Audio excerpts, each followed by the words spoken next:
ಜಿಲ್ಲಾ ಕೇಂದ್ರದ ಆಜಾದ್ ನಗರದಲ್ಲಿ ಬುಧವಾರ ರಾತ್ರಿ ಭೀಕರ ಘಟನೆಯೊಂದು ಸಂಭವಿಸಿದೆ.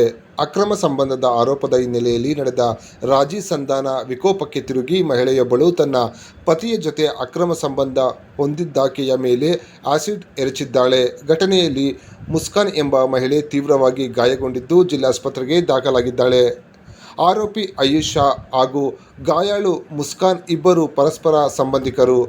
ಆಯಿಷಾಳ ಪತಿ ಶಾಬಾಜ್ ಅಹಮದ್ನ ತಮ್ಮನ ಪತ್ನಿ ಮುಸ್ಕಾನ್ ಎನ್ನಲಾಗಿದೆ.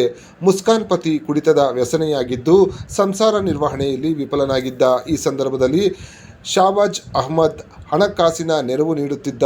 ಅಲ್ಲದೆ ಆ ನೆಪದಲ್ಲಿ ಮುಸ್ಕಾನ್ ಜೊತೆಗೆ ಅಕ್ರಮ ಸಂಬಂಧ ಬೆಳೆಸಿದ್ದ ಎಂಬ ಆರೋಪವಿದೆ.